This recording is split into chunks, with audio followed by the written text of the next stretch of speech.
This morning. Our speaker is the Reverend Paul Robeson Ford. He's the senior pastor of First Baptist Church on Highland Avenue here in Winston-Salem. Paul is a graduate of Grinnell College. Is that Iowa, Paul? All right. Yes. All right. Paul's a graduate of Grinnell College in Iowa. He got his Master of Divinity degree at University of Chicago.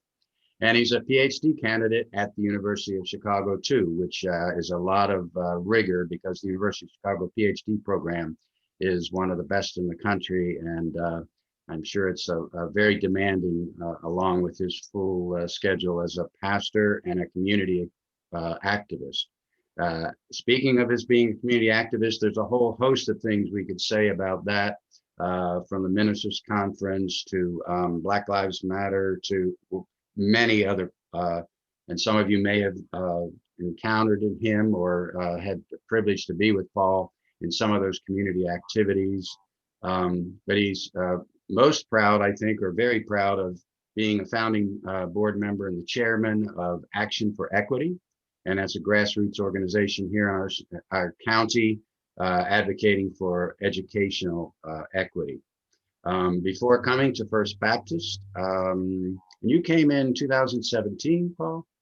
That's correct. Fall of 2017. 2017. Before that, he served churches in Chicago and in Cambridge, Massachusetts, and was also the executive director of the Boston Workers Alliance. Paul, thank you for taking your time to be with us today, and turn it to you. Well, Truman, thank you for the invitation. Certainly an honor to be amongst you all today. And Truman has become a friend and brother in this work over the past year or so out in the community. So I was certainly, pleased to receive this invitation, even on a morning such as this, when we're all short an hour of sleep. But this made the most sense in between school classes that we're doing a couple of times a month at First Baptist. So good to see everybody again this morning. I'm going to just share a little bit based on some of what Truman and I talked about over email about my own faith journey and, kind of how it has led me to this spot, this point where I am now, and how I understand some of the work that I do and the formation of all of that. As well as some of the points of intersection with conversations around interfaith. And then I know there's going to be some time for questions and answers, and I frankly get a lot more out of those sometimes than hearing myself talk in presentations. So looking forward to that. I was born and raised in New York City. And I like to say that I was raised and saved at the Riverside Church of New York City. And that's where I was. My late mother was a member of that church for well over 45 years, starting in the 1970s. And that church, for those who may not be familiar with it, is really one of the few pulpits that we can refer to as an international pulpit. It's a place where Nelson Mandela came after he was released. It's the place where Betty Shabazz was buried. It's the last place where Fidel Castro spoke in the United States of America. So it had been in international pulpit for quite some time. It's where Dr. King gave his, famous address against the Vietnam War a year before he was assassinated. And what that meant is that I grew up with a strong sense that justice is what Jesus' love in particular looks like in public. And a strong sense that if one was to have a faith in God, have a faith in Jesus Christ, then one was to have a deep commitment as an automatic, so to speak, as an inextricably intertwined aspect of that in justice and in freedom and liberation, particularly for, the marginalized people in all of our communities all throughout this country and this world. So I had that strong sense growing up, and also, of course, was nurtured in a certain spiritual faith, as well as an intellectual understanding of this tradition. Growing up across the street from Union Theological Seminary, and James Cone was still during my younger years teaching and establishing the legacy that will outlive him for generations and generations. And I became an activist really before I understood my activism in the context of my faith. I've been an activist doing one thing or another since my high school years. Over the course of my college years and that period of time, I really began to understand what I was doing as faith-based activism. And so I see everything that I do now in terms of community work and the lens through the lens of the politics of Jesus, which is a phrase, of course, that was the title of Aubrey Hendricks' book that is now probably a good 20 years old. It was written during the years when George W. Bush was president. But it outlines an interpretation and understanding of the scripture and of the ministry and legacy of Jesus Christ that really makes clear that he stands in radical solidarity with all of those who are marginalized, with those who are poor, with those who are, suffering under the subjugation of oppression and racism and all the things that are, front and center in our discussions a lot these days.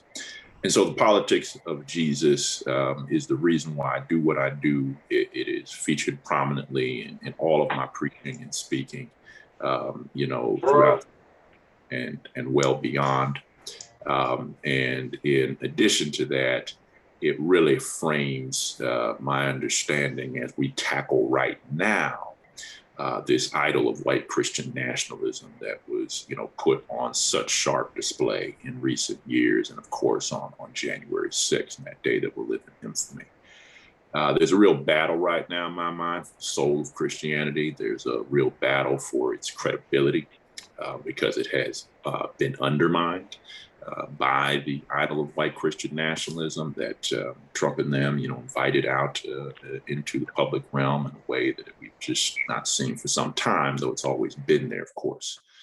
So this formation for me really comes full circle in a moment like this, because of course the reality is, if you put 10 Christians in a room and you really get down to it, you've got 10 somewhat nuanced and different ideas about what that faith means and how we understand it, particularly in terms of its implications for this world, how we live and work in this world.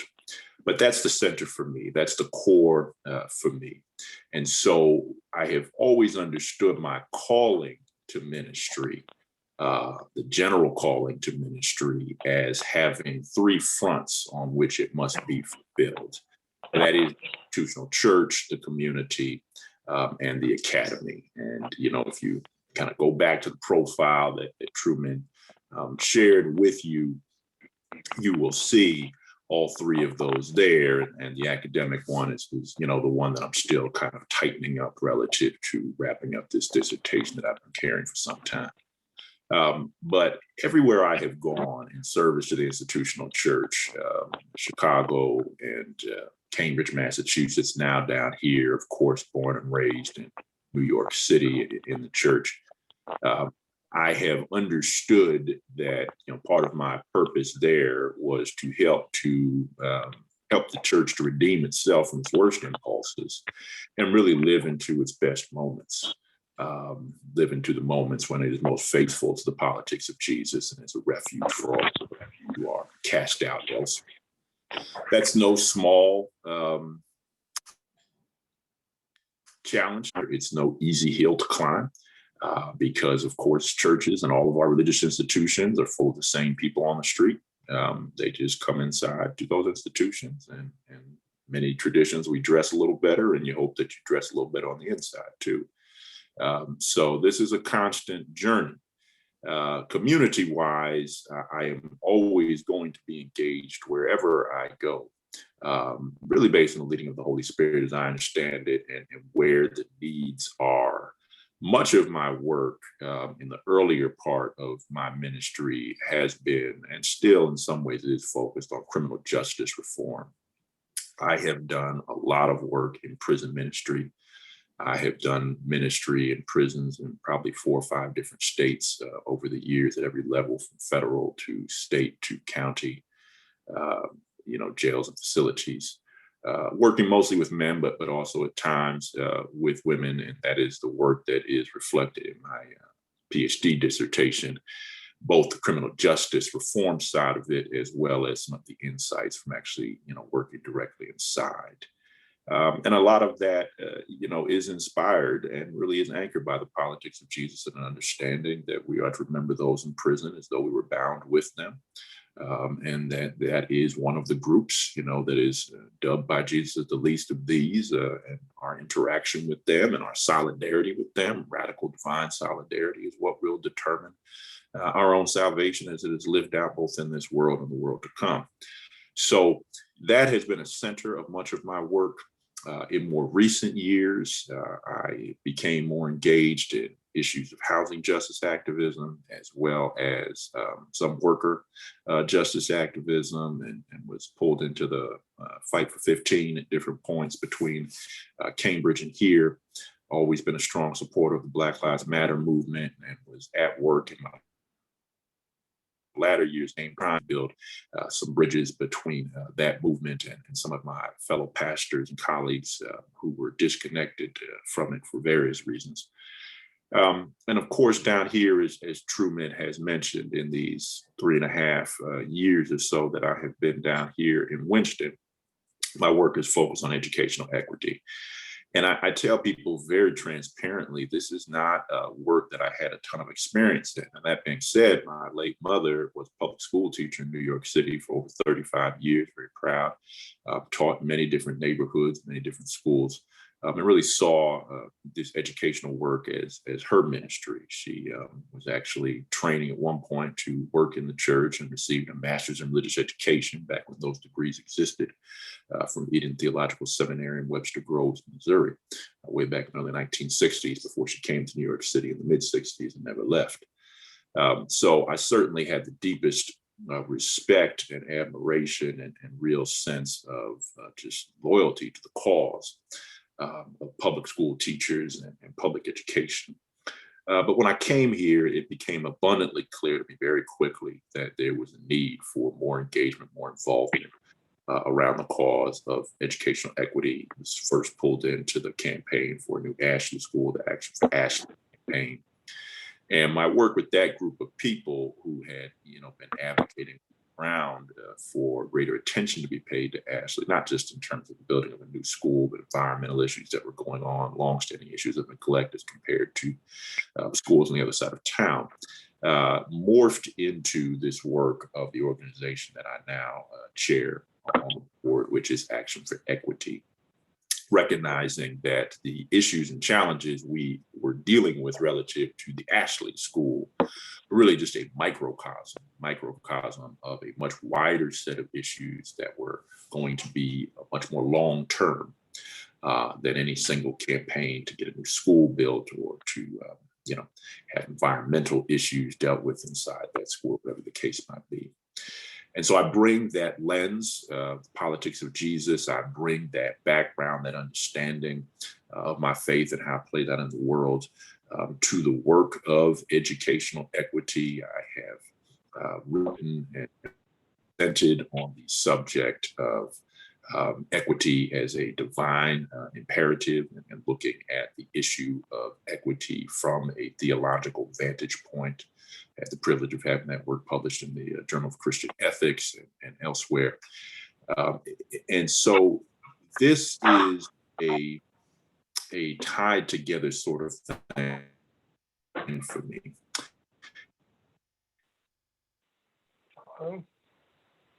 And that brought me into the church.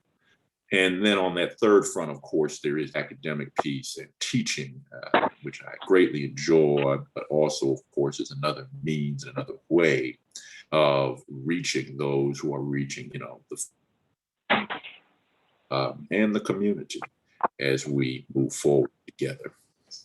I will say from an interfaith perspective that Riverside is a unique place, amongst even the mainline Protestant world, in that While it is formally, of course, a Christian church and an interdenominational church, duly affiliated with the American Baptist and United Church of Christ, it is an intentionally multiracial church. That is an experiment that has been going on for some years now. And as I tell folks, I believe the jury's still out on the success of, trying to build a congregation and trying to live into a interracial, multiracial congregational life, not just in worship, but in governance and all of that, because of the challenges that come because of the history that we have as a people in this country. But it is also a church and a place that in many ways has an interfaith element to it, in that it has always been welcoming to interfaith services, to interfaith coalition building, to interfaith representation. And people come into that church because of the singular prominence of it, not just from multiple different denominations within Christianity, but even sometimes from multiple faith traditions within global religions. And so this was never anything that was anathema to me or something that I was alienated from. I will tell you that in terms of the work that I have done, my primary concern with the interfaith interaction has always been the ways in which our interfaith interaction can help to identify common ground that is shared between our faith traditions, in so much as there is a common commitment to justice, to the work of freedom and liberation. And I, always paraphrase Malcolm X's mentality on this when he broke from the Nation of Islam and was talking about working with Christians as a Muslim. He said, look, if I'm for freedom and you're for freedom, then we can work together. We don't need to get into too much of a discussion about our various religions because we'll get into an argument. Now, of course, there is a rich opportunity for interfaith dialogue if we're coming at it the right way.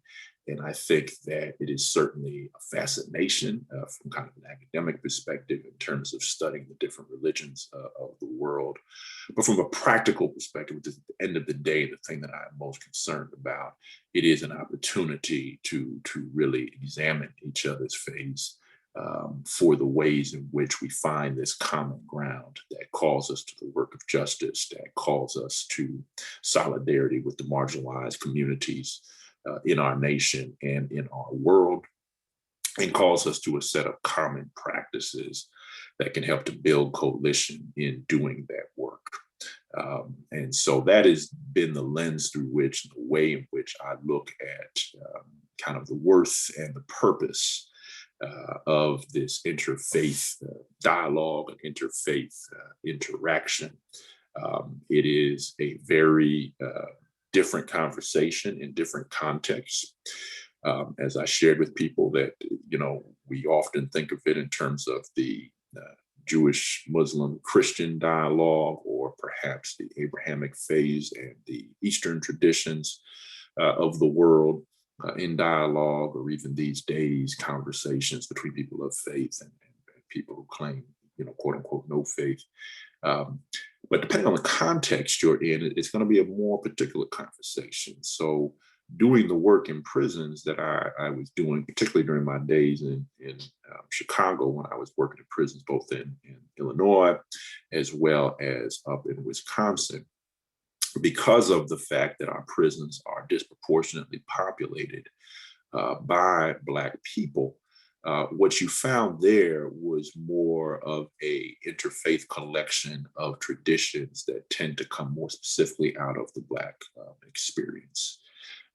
Nation of Islam, Moorish Science Temple, Hebrew Israelites, these sorts of groups that bring their own particular nuances in terms of understanding, who the messianic characters are in our world, and what the origins of humanity are, but are all, as has been documented very well by other scholars, a product of the Black struggle for freedom, and just having different ways of getting at it, as Malcolm used to say. So that has always been an interesting point of reflection for me, is the different contexts of conversation that we may have around interfaith interaction, interfaith dialogue. But that's how I see that. And so whether it's here in Winston or in Chicago or in Cambridge, whatever tradition you are coming from, whether it be Abrahamic, whether it be Eastern, whether it be humanist, whatever the case might be, my main concern is this. Do we share a common concern for the ones that Jesus calls the least of these? Do we share a common concern for struggling against white supremacy and the legacy that it has left in this country? Do we share a common concern for a set of politics and practices that are liberating?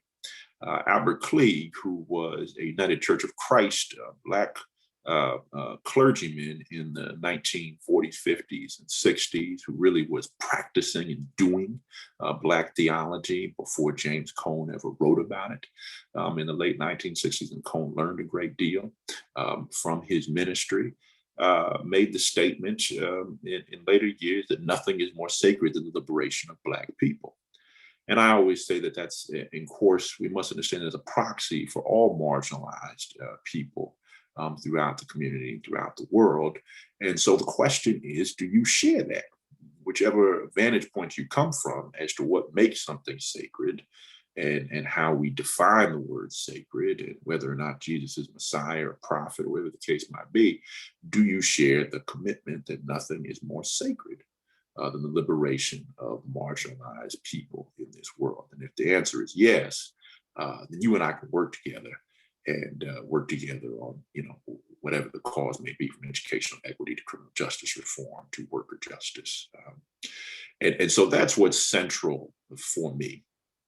And obviously, in different contexts, different parts of this background of mine are going to be emphasized more so than others.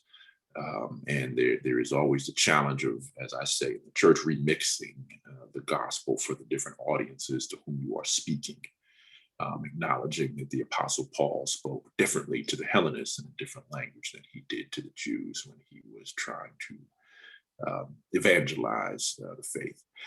I am less concerned, if the truth be told, in necessarily converting others to my particular faith tradition than I am in converting others to the work of justice in this world out of a spiritual grounding in faith. I certainly will always advocate for my particular faith tradition, advocate for Jesus as Messiah.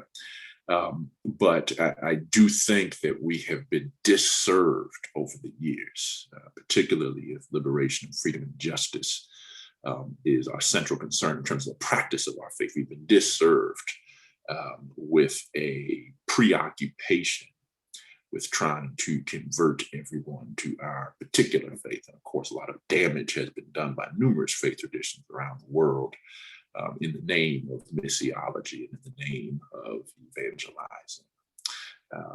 In terms of colonization, settler colonialism, in terms of the brutality that has often come with that and trying to so-called convert the heathens. And so I think we have to be very mindful of that as we move forward, even as we all stay deeply, deeply rooted as we must be, it should be, in our particular faith traditions if they don't mean anything for us in our lives. But there is so much opportunity across traditions that we are familiar with and ones, we may have never heard of unless we study this as an academic exercise, for finding common ground and building coalition. Because I really have run into very few faith traditions that do not center and privilege a concern for the marginalized, a concern for the least of these, a concern for doing good deeds in the world that help to uplift people. And of course, if you watch the wrong news outlets, you'll think that Islam is a religion of violence and a religion of conquest. But of course, most of the transatlantic slave trade was done in the name of Christianity. So we constantly have to remind people of this. And that the arguments as late as last century were being explicitly made in terms of Christian terms for maintaining subjugation and oppression. And of course, now with the resurgence of white Christian nationalism, all of this is being very deeply understood in terms of faith. And it is a faith that we have to reject. That articulation of it and that understanding of it, I believe it's idolatry.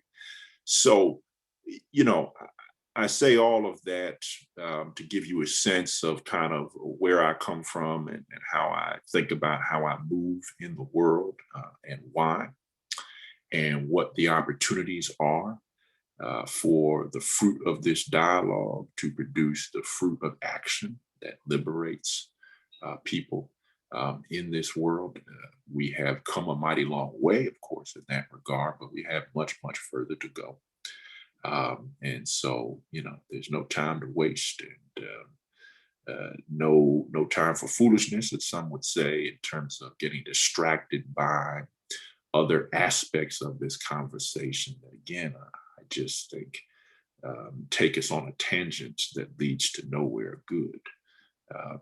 So with that, I will cease from talking and at Truman's discretion, open the floor to questions and comments. Great.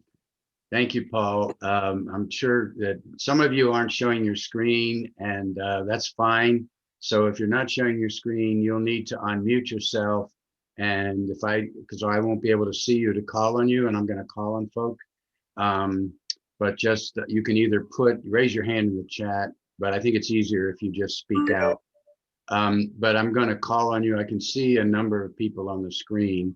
And the rest of you, just make sure, I forgot to say this in the beginning, just make sure you're muted throughout the presentation, except when you're talking, so that we don't hear any background noise. So if you're not muted, just go down to the microphone on the bottom of your screen and unmute yourself. I'm going to take speaker's privilege. First of all, thanks, Paul, for sharing your time and a bit of your story. There's not enough time to really ask all the questions, but first of all, too, I wanted to make a point about the interfaith in Winston-Salem. Paul mentioned his work with prisons in Chicago area and Illinois and into Wisconsin. I don't know how many of you know, but when we were doing the research to find out how many different faith communities there were in the Winston-Salem area, different religions, we came up with 14. And where all 14 of those were present were in the Forsyth County Jail. The Forsyth County Jail is the most diverse religious community in all of Winston-Salem. My question, Paul, is you've spent most of your time in your life in the Northeast, in New York, in Boston, in Chicago, and there are stereotypes about the South. While North Carolina is not the deep South, Mississippi and Louisiana and Alabama, it is the South. It was in the Confederacy, along with Richmond and other cities. It does have monuments to Confederate soldiers, and even in Greensboro, the Ku Klux Klan.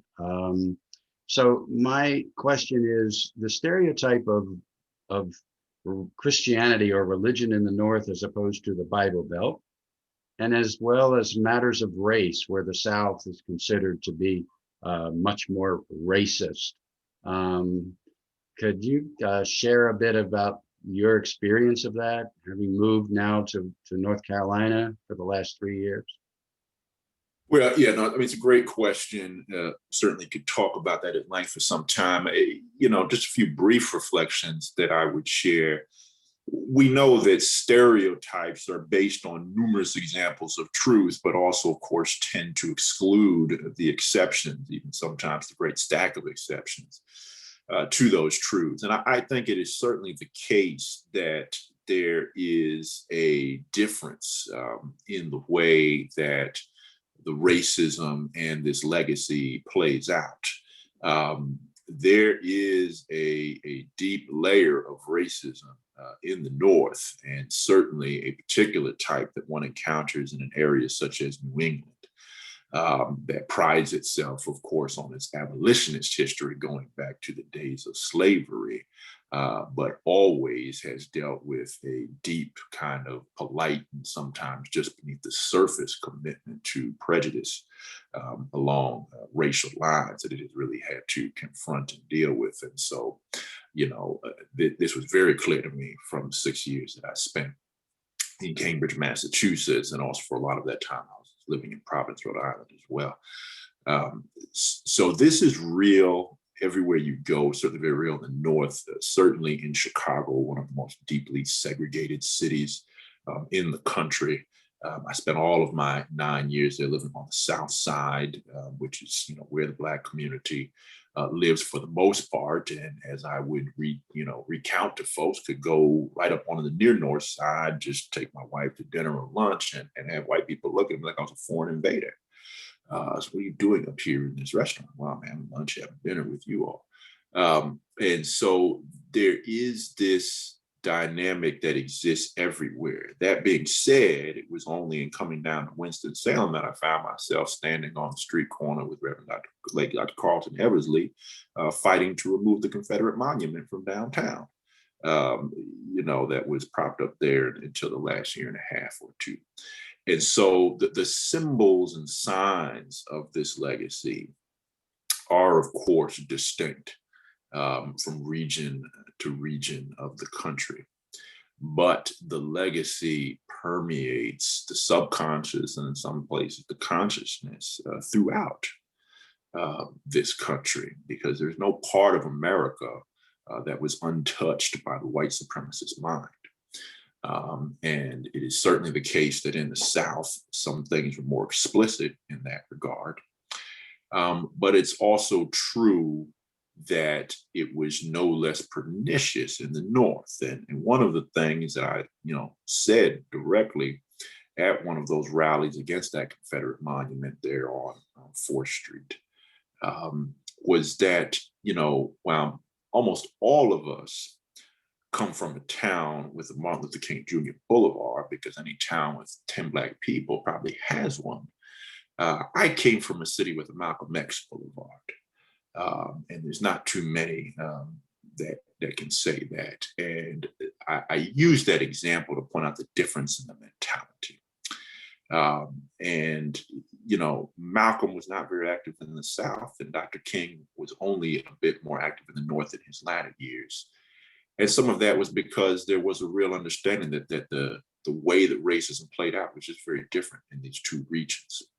But the Malcolm X mentality has much less of an interest in mincing words or in engaging in this sort of diplomatic conversation about a reality that is anything but diplomatic, which is the reality of racist white supremacy, white supremacist mind, and the damage, the brutal damage it has done to its objects, so to speak, over the course of hundreds of years. And needing to speak in plain terms about that. And I will do that whether I'm in Cambridge, Chicago, or Winston-Salem, North Carolina. And so that has been kind of the way that I looked at all of this. Thank you so much. Nat Watson. Reverend Ford, how do you find in general the prisons in Winston-Salem, and more specifically, prison ministry here? Yeah. So my engagement in prison ministry here has certainly been a lot more limited than my experiences when I was in Chicago. That being said, First Baptist does have a tradition of going into the Forsyth County Jail and Prison Ministries facility at least once a year for service that we will do on typically a third Sunday evening in October. And I've had the privilege of going in there several times as part of that program and having preached to the brothers there on several occasions. And that, of course, is, what we tend to describe broadly as more minimum security type of facility, where most of these folks are within reach of being back out into the community, or even in work release programs or programs where they're able to,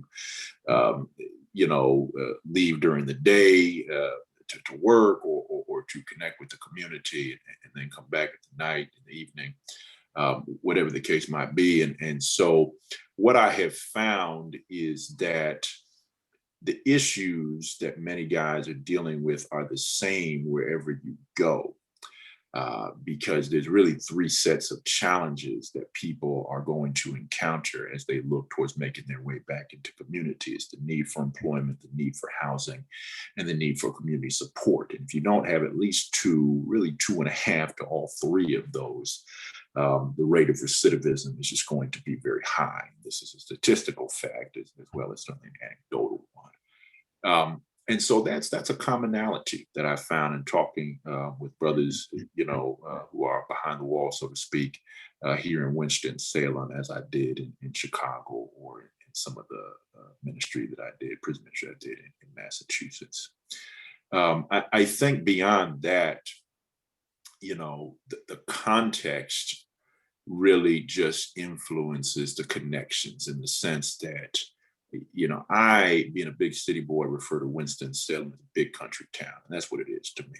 And of course, those who actually came from the country and thought they were coming to the big city, which did sneer at me and tell me not to refer to their city that way. I say, well, look, that's that's just the way that I understand it. But you are much more likely to be sitting with one of these guys and just talking in general about the church, and trying to talk, of course, within the parameters that you're supposed to talk within these contexts. And before you know it, they know a family that within the city, within the church. Their cousin went to your church, and that sort of thing, because this is just such a small town atmosphere. And we see that in so many ways. So, thank you. Bob Schwartz. Yes, Reverend Ford, I heard one of your recent presentations on anti-racism, and I wonder if you could share with us some of your work regarding anti-racism. Well, this moment that we are in right now is a moment that is both perilous and promising. And the perilousness of it is best perhaps exemplified by the resurgence and by the fervor of, what I have referred to as white Christian nationalism, that was really invited, and encouraged and nurtured into our public space by the movement that produced showing me. Subjected to under the last 4 years. It doesn't show your face. Right. Okay. And that is perilous, because we saw where this can go, and the pinnacle, in a negative way, of course, of where this can go with the attacks on the Capitol on January 6th. That mentality, that idolatry is deeply rooted. And I am in constant conversation with some of my white brothers and sisters who are committed to this work of anti-racism, and who also, share my faith as a Christian, about the need to renew the work of historical references that you might have heard of, such as the White Folks Project, that is specifically targeted towards white people moving into white communities to work on changing hearts and minds and de-radicalizing people.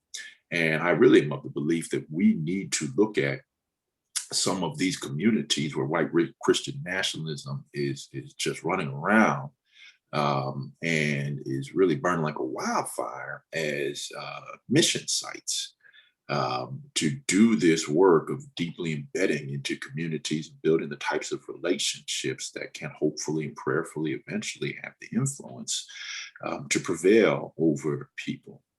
And so that is the perilousness of this moment. The promise of this moment is that, as a student of history, and I generally hear folks much older than myself who have lived through, much of this history agree with this assessment. We see a larger contingent of our white brothers and sisters waking up or living woke to the reality, not the mythology, but the reality of this nation's history, white supremacy, the white supremacist mind, and the urgent need to overthrow that and to completely uproot it. And that gives me great hope, because I believe this generation has the real possibility to form the sort of multiracial coalition, one that is intentionally Black-led, but also intentionally multiracial, and that can form a critical mass to form a permanent governing majority of people in this country who recognize the truth of this nation, recognize the shared commitment that we must have to what I refer to, of course, as the politics of Jesus, and recognize the work that we must do and how we must do it to make sure that we are not sitting here 50 years from now lamenting at how much things are the same. And I use that reference point because during the racial unrest, as we have called it, of last summer, I took one Sunday to delve liberally in terms of my citations and quotations from one of Martin Luther King's lesser known addresses called The Other America, which he delivered, I believe, in 1967. And it's the one from which you have heard the more well-known quote that a riot is the language of the unheard, the voice of the unheard. And he was reflecting on the racial riots that had already been breaking out at that point in the earlier part of the 1960s. And that, of course, unbeknownst to him, would burn all throughout this country in the wake of his assassination just a year from when he was preaching that. And I went through that sermon as he was describing the conditions that were leading to what have been better understood as these rebellions. And I said, take those words and apply them here to 2020 and tell me where the difference is. Tell me where the distinction is. You could take this sermon and almost cut and paste it into 2020 over 50 years later. And it resonates almost specifically and certainly as deeply. And I said, that should really make us weep. That should really make us lament that in 50 years, half a century, conditions have changed so little in terms of how they can justly be characterized that we find ourselves with another set of urban rebellions breaking out all over the nation 50 years later. And I said to the congregation, the virtual congregation, of course, I'm not going to preach this same sermon 50 years from now. I refuse. And so what that means is that this generation has to pay attention to the words of Dr. King that if we had paid attention to 50 years ago, we might have worked more diligently and with greater fervor. And that's no lack of acknowledgement of how deeply and how fervently so many did work. But there were certain key points at which we got turned back. And we can't let that happen this time around. And what's going to make the difference is the engagement of a critical mass of white people who understand that this is their problem too, and not just our problem. And that's actually primarily their problem because their folks are the ones that have been responsible for it historically. And that if we can all then understand that and get together, we can undo this. So. Wow. White folks, missionaries to white communities, a whole new understanding of mission. Other questions for Paul? If you're not on the screen, you can just speak. About the politics of Jesus. Sure. What that would be some more specific examples and. Mm-hmm. Absolutely. So the politics of Jesus is really rooted in a set of New Testament scriptures, particularly gospel passages that come directly from the teachings of Jesus. Matthew 25, about the 35th verse and following to the end, Luke 4:18 and 19. And these are passages where Jesus is talking about the least of these, as he dubs them, and identifies those people specifically as the stranger, which of course we must understand is the immigrant and the migrant when we think about what was going on at the border here in recent years, as the incarcerated, as the sick, as the naked, as the hungry, as the thirsty, right?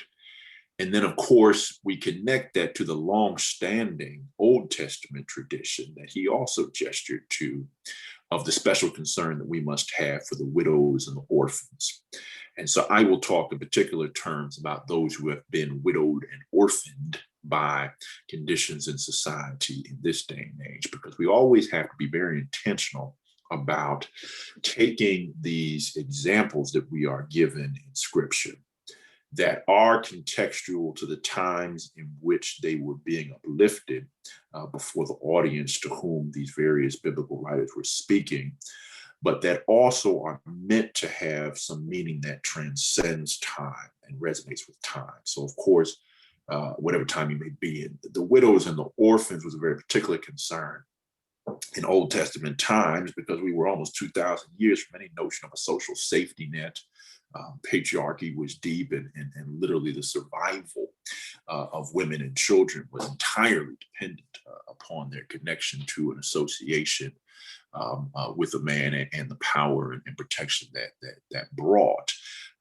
Now things, of course, are different, but we still have many people who have been put in a similar condition by the circumstances of life. The message that will be broadcast today, because we pre-record and broadcast our Sunday messages now during this coronavirus time, in the message that I'm preaching today, I'm going to be interweaving some conversation about some of the newer knowledge, for lack of a better term, that looks at the challenges that so many of our children in impoverished communities are disproportionately struggling with, that are now called adverse childhood experiences, ACEs, that have to do with exposures to trauma and to violence and to drugs and to alcohol and to dysfunctional homes and things of this nature, and how these adverse childhood experiences directly impact a child's prospect for educational achievement and academic achievement and success, and how we have to understand that as educators and as communities, and how best to address that, as well as create the conditions in society. And this gets back to the politics of Jesus, creating the conditions in society in some communities than in other communities.